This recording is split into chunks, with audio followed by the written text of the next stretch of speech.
Baik, Assalamualaikum warahmatullahi wabarakatuh.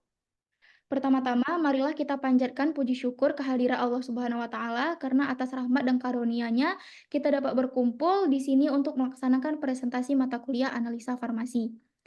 Yang terhormat, Bapak dosen pengampu mata kuliah analisa farmasi, yaitu Bapak Prof. Dr. Renat Insinyur Rinaldi Idrus SSI, dan rekan-rekan mahasiswa yang saya hormati.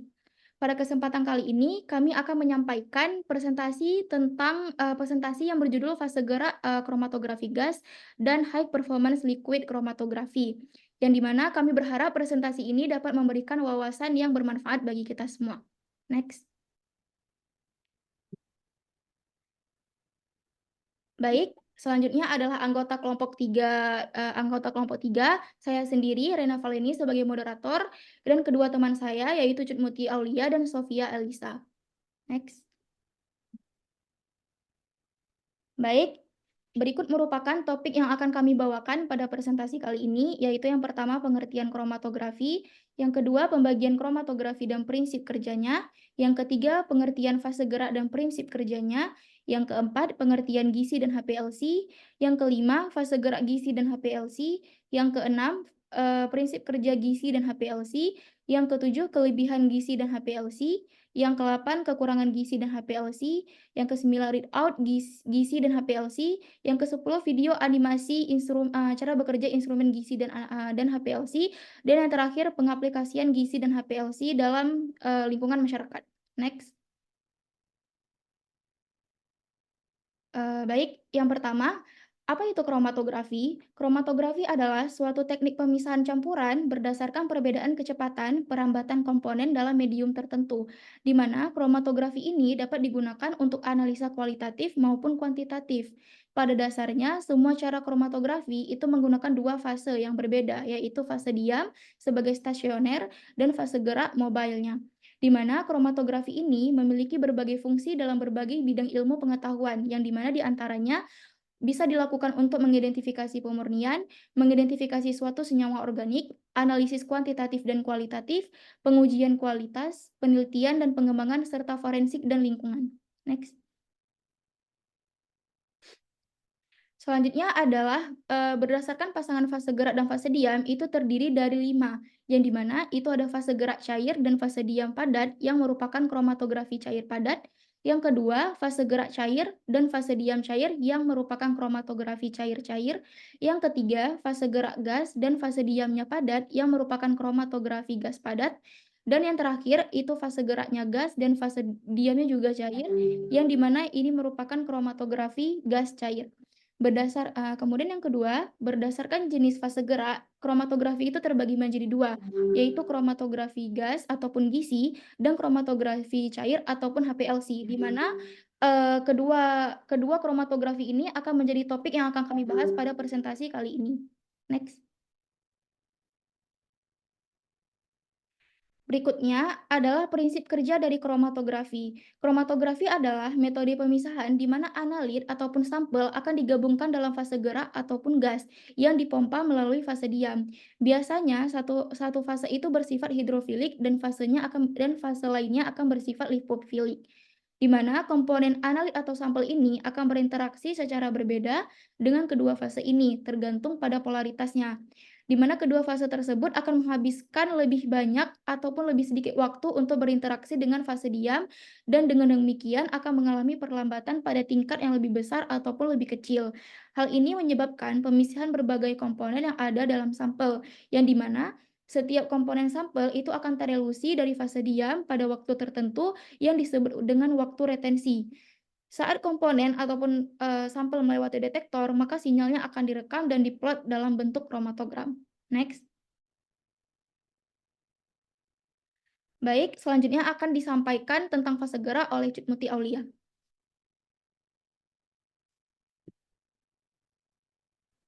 Selanjutnya, apa itu fase gerak? Nah, seperti yang kita ketahui, fase gerak adalah medium angkut yang terdiri atas satu atau beberapa pelarut. Nah, fase gerak di dalam fase diam yaitu suatu lapisan berpori karena adanya gaya kapiler.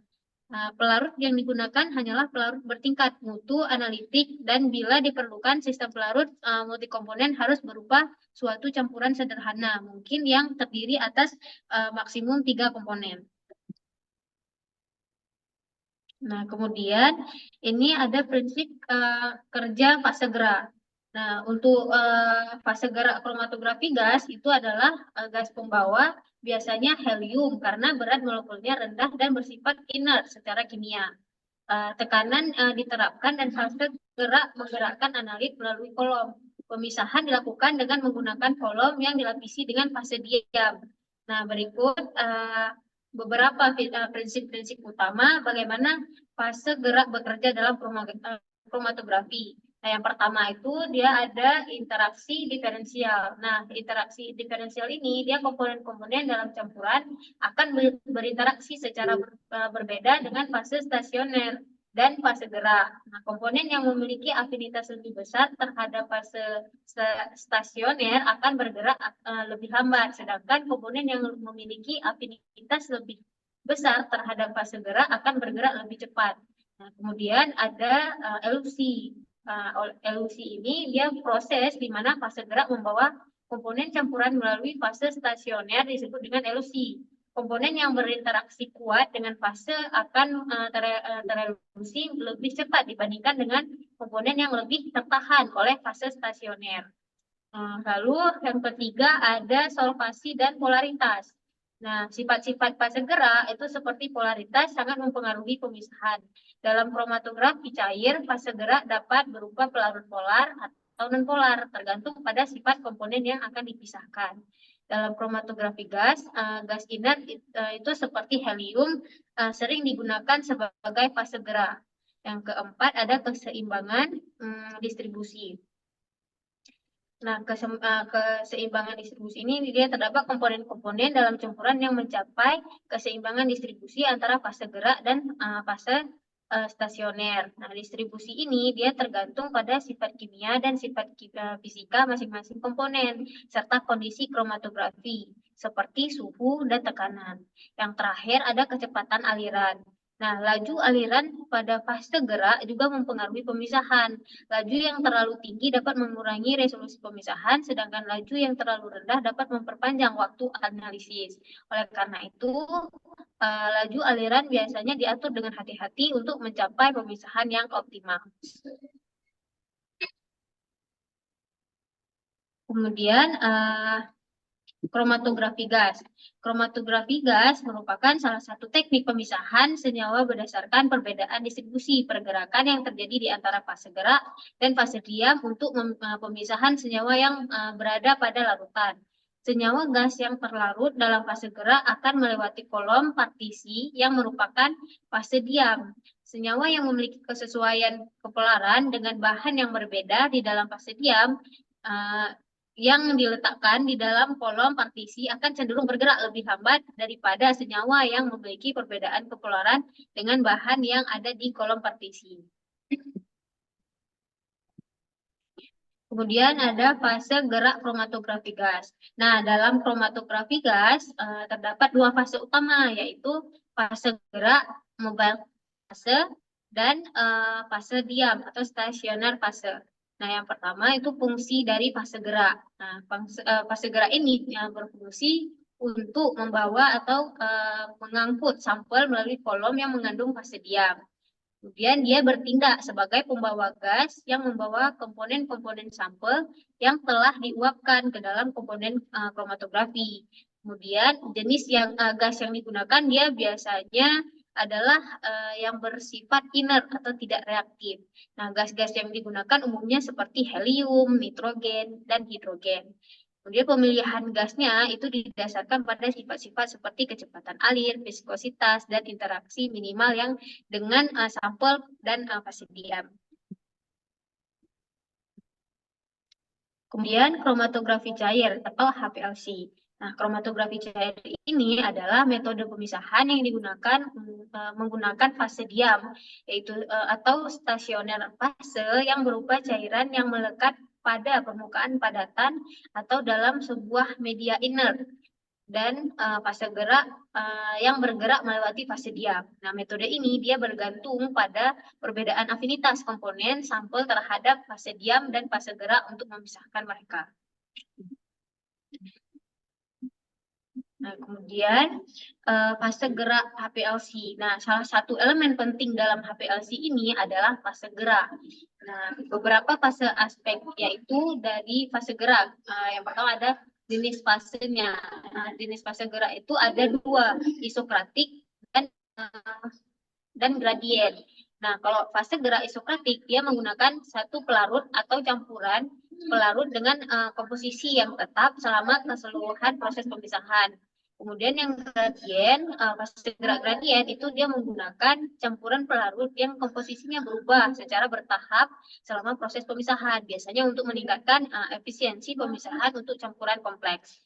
Kemudian komponen fase geraknya yaitu pelarut, ada pelarut, buffer, dan modifier. Nah, pelarut dia berfungsi sebagai medium utama, medium untuk membawa sampel melalui kolom HPLC. Misalnya itu ada air, metanol, asetonitril, dan tetrahidrofuran. Yang kedua ada buffer, buffer ini digunakan untuk mengontrol pH fase gerak yang penting untuk menjaga stabilitas analit dan performa kolom. Misalnya yaitu ada fosfat, asetat, dan sulfat. Kemudian ada modifier. Modifier ini dia biasa ditambah untuk meningkatkan sifat pemisahan, misalnya asam trifuroasetat untuk meningkatkan pemisahan peptida. Nah, dapat dilihat rincian komponen utama yang di sebelah kanan ini. Fungsi-fungsinya yang pertama ada fase gerak. Fase gerak ini adalah pelarut cair atau pelarut yang membawa sampel melalui HPLC. Kemudian dia ke desain unit desain. Nah, komponen ini dia untuk menghilangkan udara terlarut dari fase gerak. Kemudian ada pompa pengirim. Nah, dia ini berfungsi untuk mengalirkan fase gerak dengan laju aliran konstan ke kolom HPLC. Kemudian ada botol sampel. Botol sampel itu yang akan dianalisis di tempat yang ditempatkan. Kemudian ada injektor. Injektor ini komponen ini memasukkan sampel ke dalam aliran fase gerak. Kemudian ada kolom. Kolom ini merupakan inti dari sistem HPLC, tempat terjadinya pemisahan komponen sampel. Kemudian ada oven. Oven kolom. Nah, ini untuk menjaga suhu kolom pada nilai konstan. Yang kemudian ada detektor. Detektor ini dia untuk mengukur sinyal dari komponen yang terpisah saat mereka terelusi dari kolom. Terakhir ada workstation. Nah, disinilah sinyal detektor diproses dan kromatogram ditampilkan. Nah, kemudian ada prinsip kerja dari kromatografi gas. Pada umumnya, kromatografi gas ini memiliki prinsip kerja yang didasari dari pemisahan fisik senyawa organik pada suhu tertentu, di mana senyawa tersebut dibawa oleh suatu gas pembawa menuju kolom partisi. Setiap senyawa akan memiliki kecepatan yang berbeda-beda dan melewati kolom sesuai dengan nilai kepelaran. Selanjutnya akan dilanjutkan oleh Sofia. Baik, pada bagian ini saya akan menjelaskan terkait dengan prinsip kerja kromatografi gas yang akan dibuat dalam bentuk skema. Nah, skema ini menjelaskan terkait dengan mekanisme dari komponen kromatografi gas itu sendiri. Jadi tahap pertama berupa injeksi sampel, dilakukan sampel diinjeksi dan diuapkan, kemudian dibawa oleh gas pembawa. Biasanya gasnya itu bersifat inert. Dan selanjutnya pada fase gerak, gas membawa sampel melalui kolom kromatografi yang berisi fase diam. Nah, kemudian dilakukan pemisahan komponen, di mana komponen sampel terpisah berdasarkan interaksi mereka dengan fase diam. Komponen yang berinteraksi lebih kuat bergerak lebih lambat. Nah, selanjutnya pada deteksi, komponen yang terpisah dideteksi oleh detektor seperti FID atau TCD. Dan yang terakhir dilakukan analisis data di mana data ditampilkan sebagai kromatografigram. Maaf, diulangi, data ditampilkan sebagai kromatogram, di mana puncak menunjukkan kromatografi yang terpisah, memungkinkan identifikasi dan kuantifikasi. Next.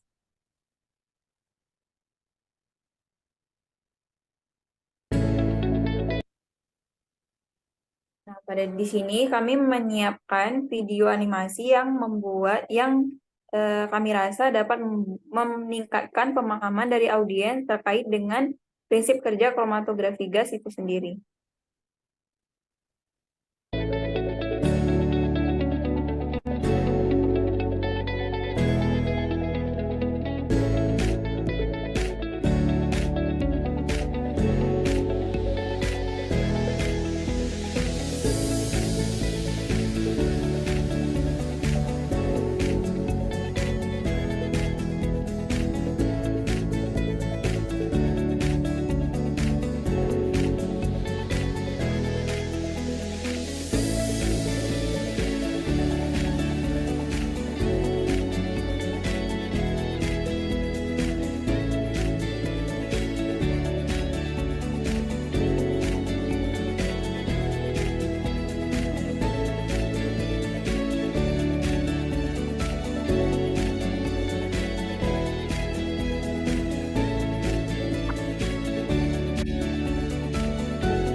Selanjutnya ada readout kromatografi gas.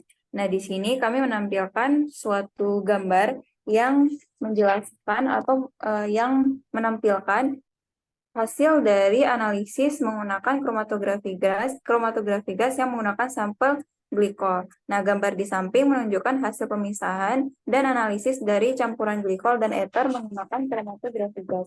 Setiap puncak mewakili senyawa yang berbeda dalam campuran, dan waktu retensi masing-masing puncak digunakan untuk mengidentifikasi dan mengukur konsentrasi senyawa dalam sampel. Pertama, identifikasi senyawa. Kromatogram di samping menunjukkan pemisahan dan identifikasi dari berbagai senyawa glikol dan ether dalam sampel yang dianalisis. Kemudian yang kedua, terkait waktu retensi. Waktu retensi yang ditunjukkan pada suhu X menunjukkan berapa lama setiap senyawa glikol terelusi dari kolom gizi. Dan yang ketiga, ada kuantifikasi senyawa, di mana ini terkait dengan tinggi dan luas puncak pada kromatografigram yang menunjukkan tentang kuantitas masing-masing senyawa dalam sampel glikol, di mana semakin tinggi atau semakin luas puncak, maka semakin banyak jumlah senyawa tersebut di dalam sampel. Next.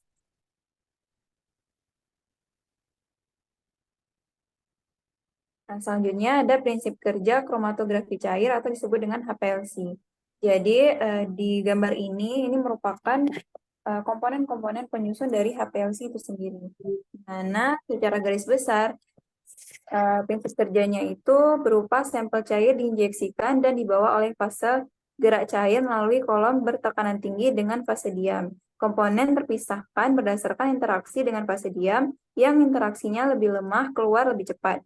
Detektor seperti UV vis menghasilkan kromatografigram untuk diidentifikasi dan dikuantifikasi komponennya. Nah, selanjutnya, di sini kami juga menampilkan skema dari prinsip kerja HPLC itu sendiri. Tahap awal, sama, dilakukan injeksi sampel dulu, di mana sampel cair diinjeksikan ke dalam sistem HPLC. Selanjutnya, pada fase gerak atau yang biasanya eluen atau pelarut, dipompa dengan tekanan tinggi melalui kolom kromatografi. Nah, kemudian pada kolom kromatografi, kolom berisi fase diam, biasanya itu wujudnya padat atau cair yang terikat pada padatan, di mana pemisahan komponen terjadi. Nah, kemudian dilakukan pemisahan komponen sampel terpisah berdasarkan interaksi mereka dengan fase diam dan fase gerak. Komponen yang berinteraksi lebih kuat dengan fase diam akan bergerak lebih lambat. Nah, kemudian dideteksi di mana komponen yang terpisahkan keluar dari kolom dan dideteksi oleh detektor seperti UV vis, fluoresensi, atau MS. Dan yang terakhir dilakukan analisis data, di mana data dari detektor ditampilkan sebagai kromatogram. Dan puncak menunjukkan komponen yang terpisahkan, memungkinkan identifikasi serta kuantifikasi. Next.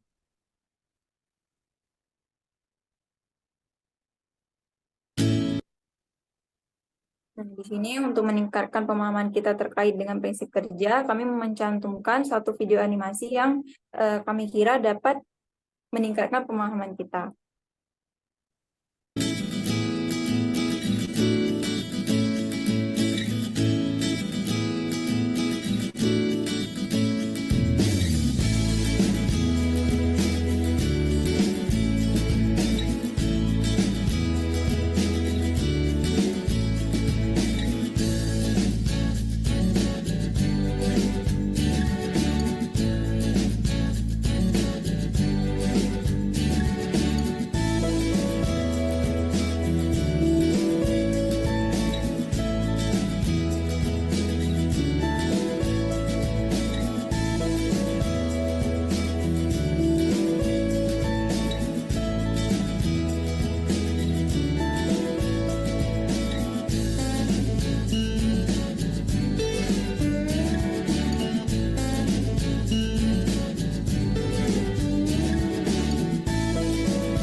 Nah, pada bagian ini ditampilkan juga gambar yang berupa hasil akhir yang keluar dari analisis menggunakan HPLC. Nah, di sini kami mengambil contoh analisis vitamin A dan vitamin E, di mana gambar tersebut merupakan hasil analisis menggunakan HPLC untuk memisahkan campuran vitamin A dan vitamin E dalam matriks makanan. Kromatogram yang dihasilkan menunjukkan sinyal yang direkam pada panjang gelombang 284 nanometer menggunakan detektor UV.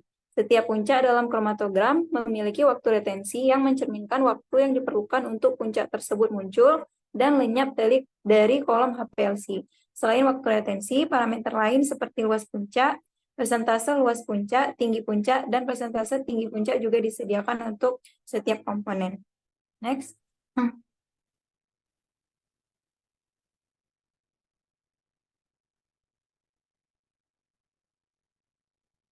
Nah, di sini masing-masing dari alat analisis itu kita ketahui ada kelebihan dan kekurangannya tersendiri. Dimulai dari gizi. Gizi itu memiliki kelebihan yang pertama, pemisahan yang sangat baik dengan puncak yang tajam dan terpisah. Kemudian dia proses analisis relatif cepat dibandingkan dengan metode lain. Dan detektor seperti FID dan MS sangat sensitif terhadap konsentrasi rendah. Hasil analisis dapat direproduksi dengan tingkat konsistensi yang tinggi, serta dapat digunakan untuk analisis kuantitatif maupun kualitatif. Nah, selanjutnya ada kekurangan gizi. Gizi itu memiliki kekurangan yang pertama, dia terbatas pada senyawa yang dapat diuapkan dan tidak cocok untuk senyawa non-volatil atau termolabil. Kemudian, persiapan sampel khusus mungkin diperlukan seperti derivatisasi. Selanjutnya, biaya alat dan pemeliharaan tinggi serta diperlukannya kalibrasi rutin. Selain itu, memerlukan gas pembawa berkualitas tinggi dan suplai yang berkelanjutan. Terakhir, pemisahan kurang efektif untuk campuran kompleks dengan sifat kimia yang serupa. Next. Nah, di sini ada kelebihan dan kekurangan HPLC. Kelebihan HPLC adalah yang pertama pemisahan dilakukan dengan resolusi tinggi. Kemudian fleksibel untuk berbagai senyawa non-volatil dan termolabil. Detektor sangat sensitif untuk konsentrasi rendah, analisis kuantitatif dan kualitatif yang akurat, kontrol parameter yang baik untuk optimasi pemisahan, dan bisa digunakan berbagai mode pemisahan dan dapat digunakan berbagai mode pemisahan untuk berbagai jenis senyawa. Dan selanjutnya ada kekurangan HPLC. Yang pertama itu biaya alat, operasional, dan perawatannya tinggi. Kemudian analisis lebih lambat dibandingkan gizi. Selanjutnya persiapan sampel khusus, persiapan khusus diperlukan untuk sampel. Dan selanjutnya penggunaan pelarut organik yang banyak, kemudian kolom memerlukan perawatan dan penggantian rutin, serta tidak cocok untuk senyawa yang sangat volatil.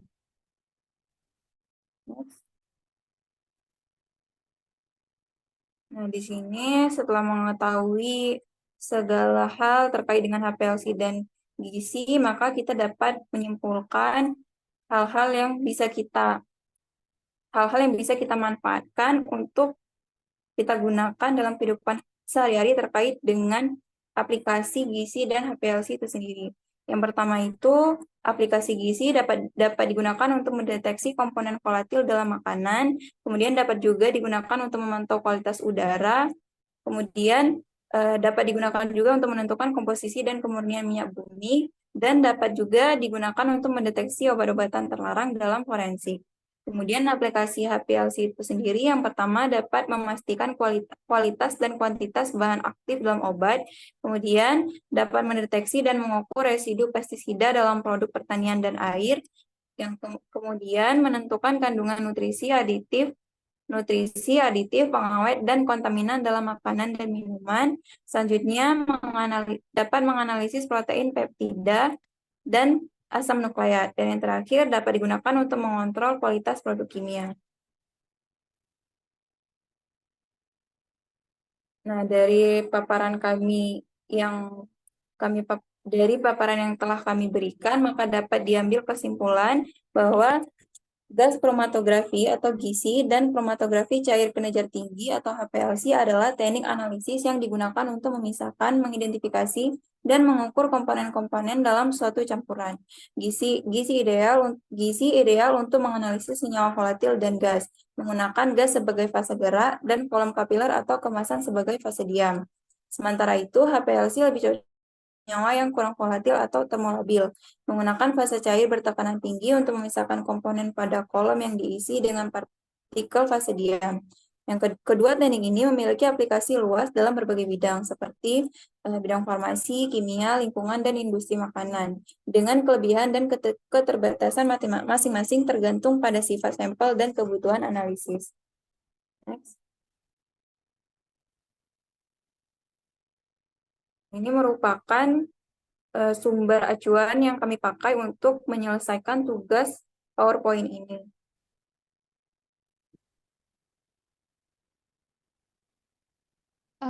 Baik, demikian presentasi dari kami kelompok 3, yaitu tentang topik fase gerak gizi dan HPLC. Semoga materi yang telah kami sampaikan bisa bermanfaat dan menambah pengetahuan untuk kita semua. Dan jika ada yang ingin kita diskusikan lebih lanjut ataupun ada pertanyaan, bisa dicantumkan di kolom komen YouTube. Terima kasih atas perhatian dan kesempatannya. Wabillahi taufiq wal hidayah. Wassalamualaikum warahmatullahi wabarakatuh.